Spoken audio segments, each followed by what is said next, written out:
On the Reconciling Marriages with Coach Jack podcast, Christian psychologist, author, and relationship coach Dr. Jack Ito will help you to build and restore your marriage. By learning just a few relationship skills, you can help your spouse enjoy your relationship more while getting more love and affection from your spouse. Listen to Coach Jack as he helps you with one more step toward a marriage both you and your spouse will love. Marital separation, living in different homes, can be a good opportunity for rebuilding your relationship. It can also result in ending your relationship if not done in a good way. When you are separated, it's easy to be overly focused on ending the separation. This is natural because you miss your spouse and just want to be together again. However, what you need to focus on is not how quickly you get back together, but how strongly you build your relationship. While separation is a good opportunity to rebuild your relationship, people who end their separation too soon often have not rebuilt enough to prevent another separation. That's not good because each separation you have is more likely to result in divorce. Do it once, do it right, and stay together for life. This should be your motto for rebuilding your marriage during a separation. As I've said elsewhere, physical separation creates conditions for rebuilding that you can't have if you live together while behaving as if you are separated. Marital separations are better than the alternative. Many people are afraid to separate for fear they won't get back together. What they often fail to consider is what will happen if they don't separate and just keep going the way they are.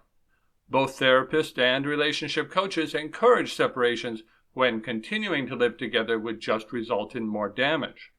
A marital separation should be no more scary than when you first dated your spouse. You weren't living together then, were you? And yet your relationship built so well that your spouse fell in love and wanted to marry you. There is nothing about living together that further builds a relationship. A good way to think of it is relationship building happens while living apart. Maintenance happens while living together. People who marry too soon or live together too soon often prevent creating an even better relationship or have too flimsy of a base that soon collapses. Never live together while your relationship is still building. Let it peak and stabilize. Then live together and maintain that level.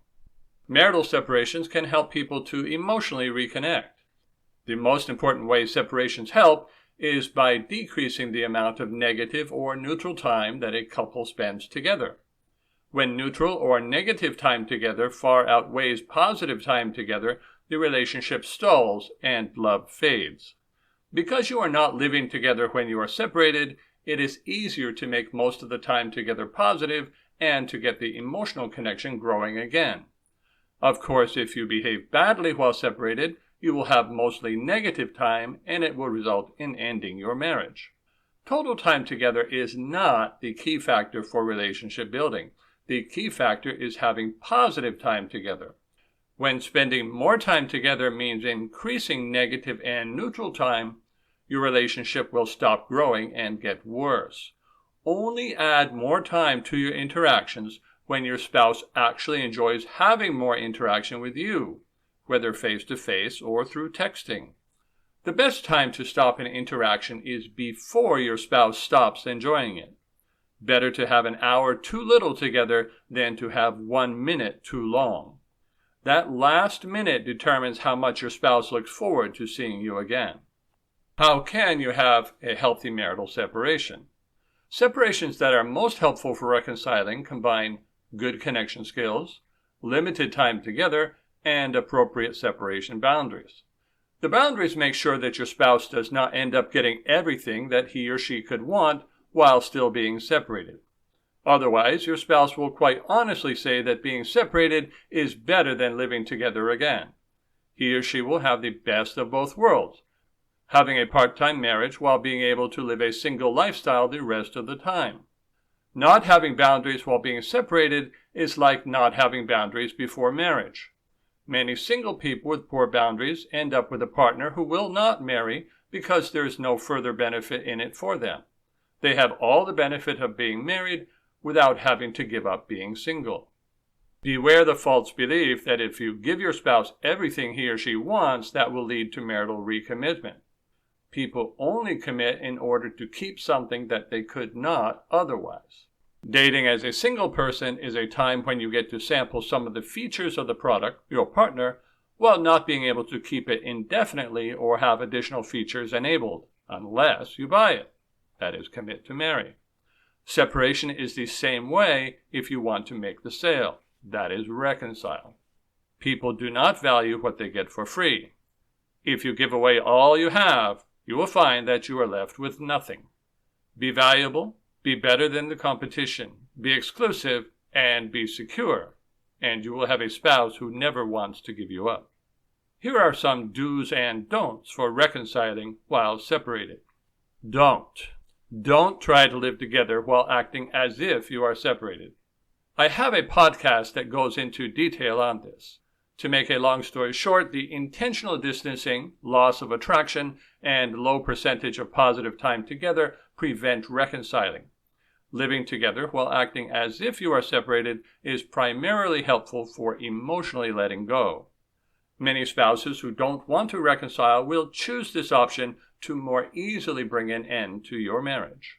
Do separate when other attempts to make your relationship better are not working. The better your relationship is before separating, the more helpful separation is going to be for rebuilding. If you have tried other methods to improve your relationship and they haven't helped, then use separation to recreate the conditions you first had with your spouse before marriage. Many marriages have been saved by separations done at the right time in the right way. If you wait until your spouse has no more interest in your relationship, it is still possible to reconcile, but much harder and less likely. Separations do not damage marriages. The lack of positive interaction is what does it. Having no boundaries while separated. If you and your spouse have both agreed to separate in order to rebuild your marriage, boundaries are mainly about limiting time together and rebuilding emotional intimacy before having physical intimacy. It is starting over what you did when you first met. If you are separating because your spouse wants to end your marriage, then you will need to use more separation boundaries. Done in conjunction with becoming more desirable, these can reinterest your spouse in your marriage. Becoming more desirable without having boundaries leads to indefinite separation or amicable divorce. This is because you will have made it much more appealing to live apart than to live together. Do be relaxed and friendly. People who can't be relaxed and friendly don't do well when they are single, and they don't do well when they are married either. There is no way to argue or reason your way to a better relationship. Also, looking miserable may make your spouse feel sorry for you, but will make you even less desirable. You need to use the same skills someone else would use to have a relationship with your spouse. Don't end your marital separation too soon. Your marriage stops growing the moment you move in together. If your spouse wants to live together and work on your relationship, the separation has motivated your spouse. If you then immediately live together, that motivation will be gone. Continue the separation until your relationship is positive and stable for at least 3 months for maximum benefit.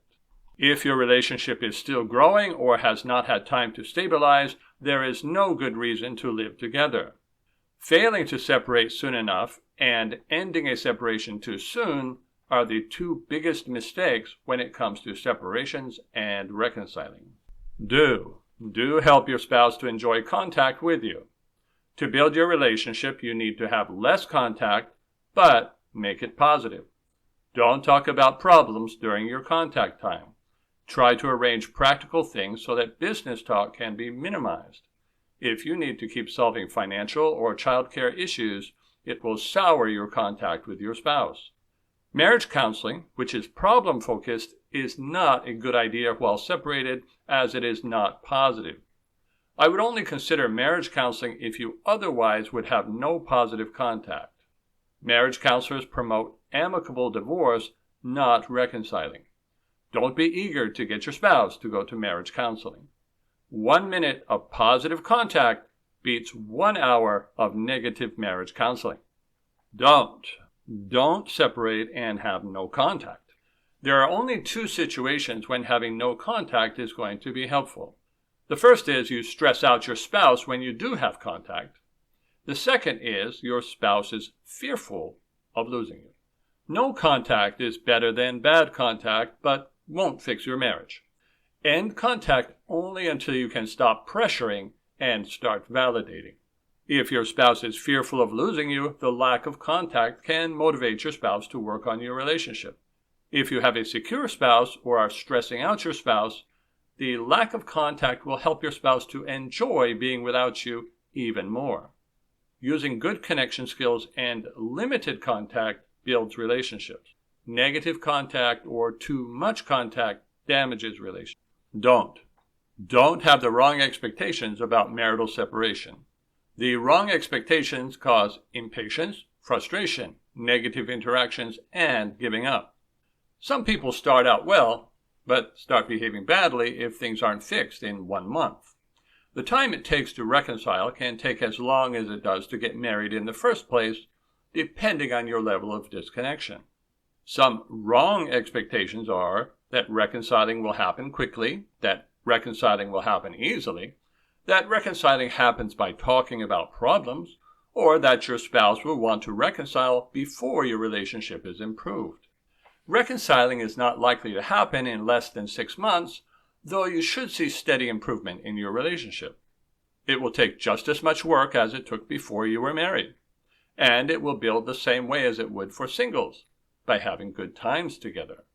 Expecting a spouse to want to reconcile before a relationship is rebuilt is like, as a single person, expecting someone to want to marry you before you have built a relationship with them. To reconcile successfully, you need to get out of the mindset of fixing or convincing and instead have the single mindset of gradually growing together through positive interaction.